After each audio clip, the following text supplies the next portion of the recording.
On the Newsmaker hotline, we have Congressman Dutch Ruppersberger, who's on the line. He's the ranking Democrat in the House Intelligence Committee, and we wanted to have him back because he's got the best information, quite frankly, on how they're handling this Boston bombing case. Congressman, thanks for being with us. Morning, Brian. Two times in a row. Yes, that's right, and I do appreciate you coming back. Okay, so you got this guy, Johar Tsarnaev, and he's in the hospital. He's got a wound to the neck, so he can't really talk, we're told.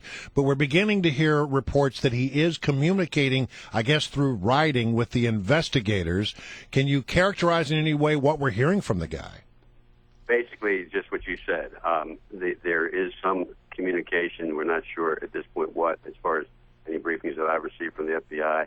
He's critical but stable, but we're going to do whatever we can. We have our expert team of interrogators from the CIA, FBI, and the military who are considered some of the best in what they do in getting information. Okay, a couple of quick questions. Sure. Is he Mirandized?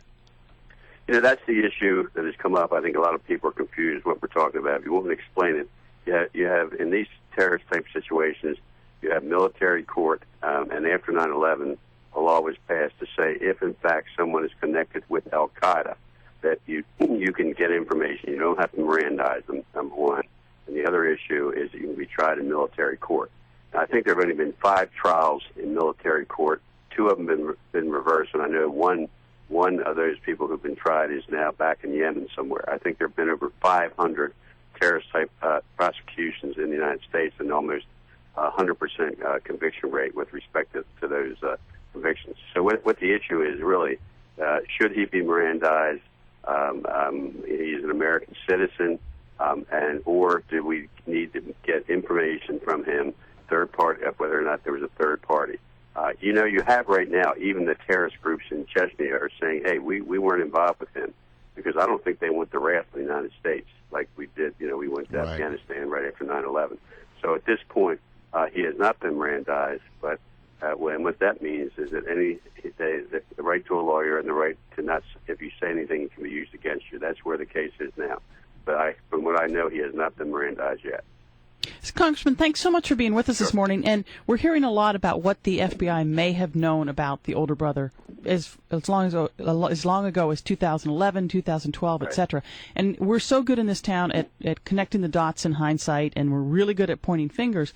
But can you look forward and tell us, hey, here are some gaps we need to fill in terms of information we gather on people? And while he may not have popped up on the top of the radar screen in 2011, why didn't he come back up in 2012 after he had gone back to Russia, et cetera? Can you look forward and see what any kind of weaknesses you think need to be fixed? Oh, sure. Well, remember, what our job is on the Intelligence Committee, both the House, which I'm a member, and Chairman Rogers, and also the Senate, where you have Feinstein and Chambliss and leadership there. Our job is to oversee all of these intelligence agencies, and the FBI is one. We will be getting briefings this week on exactly the issue that you raised, how much information that we have. It's my understanding at this point, before the briefing, that Russia contacted our country and said this person could be a possible terrorist. We want you to check them out. And we did that, and what we know now is that they felt that he was not a problem as far as terrorism would be controlled. Would be concerned. So what we're going to do, we will have a hearing this week, as we have hearings every week on all the groups, including the FBI, that we oversee. But let me say this too: we always sometimes want to rush to judgment.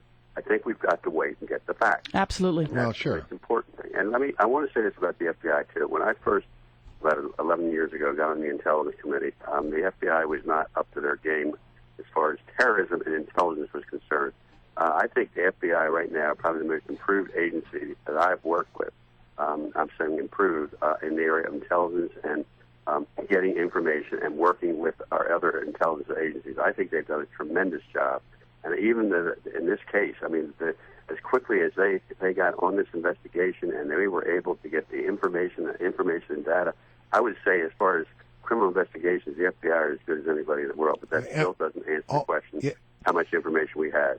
And let me just pursue. Again, I'm with you. 2020 hindsight is perfect, and we in the media, we got all the answers when we look backwards. That's for sure.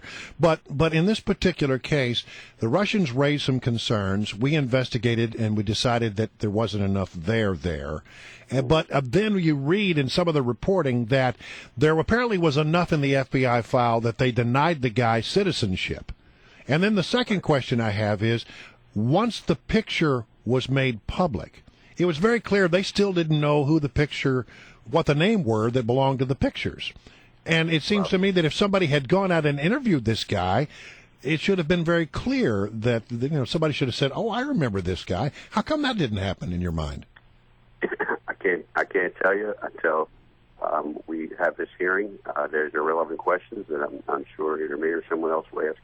There's questions because we want the reason we want to know what happened in that time period and whether or not there was more that we should have done in that investigation is to make sure that we don't do it again. And we want to make sure we learn from past mistakes, if there were mistakes. But let's not rush to judgment again. I mean, if anything, right now, as far as I'm concerned, the FBI are heroes. And the way they've conducted themselves along with state and local law enforcement, it was tremendous teamwork to bring these two people to justice. And that is something that is different than, say, 10 or 15 years ago, right? One of the lessons from 9/11 was law enforcement agencies need to work together and overcome their historic rivalries and turf battles, etc. And so I agree with you. I think the FBI has done a fantastic job. And what I could tell just from watching this from afar over the last several days is the coordination among the various entities, intel, law enforcement, was spectacular, right? You're right. And also the public. Yes. When we deal with terrorism, and I talked about this, I think, on your radio show last week, is that one of the biggest concerns we have in intelligence is the lone wolf. And lone wolf doesn't mean a few people under the radar. Anwar al-Awlaki, who we brought to justice, he was in Yemen. He coordinated the shoe bomber attack, the underwear, the Times Square, and he did things under the radar. The only way we're going to be able to deter these under the radar terrorist type situations is for the public to let us know when they see anything unusual at all. And the other issue raised as far as teamwork, I was a former investigative prosecutor years ago, and I think we all had concerns about turf. The FBI, federal turf, state turf, local turf. After 9/11, it's no longer need to know, it's need to share, because the information that all the agencies are they're collecting, they're analyzing, and then they're using it really has helped us deter many, many attacks in this country right now. Congressman Dutch Ruppersberger is our guest, and I have one more quick question, and that is, as you look at the information you're gathering so far, is there any indication that this was a larger plot or that there is some kind of sleeper cell? At this time, no. At this time, based on the information and the intelligence that we have, the chatter and all the way that we gain intelligence at this point, no. But what that still doesn't mean there isn't. That still doesn't mean that we're not going to continue to investigate. I mean, we have our intelligence agencies, which are some of the best in the world. Our ability to collect and analyze information, and we're doing that, believe me, all over the world. We're reviewing the relationships with these two people, their phone records, all the things that we need to do to find any connection whatsoever. But at this time, we do not have any information that it is anyone other than these two. Now, how they were radicalized, all those issues, those are things that will come out later, and I'm sure the public will want to know, and that's what we're looking at right now too. Congressman, thank you so much for joining us. Can't tell you how much we appreciate it. All right. Sure, right.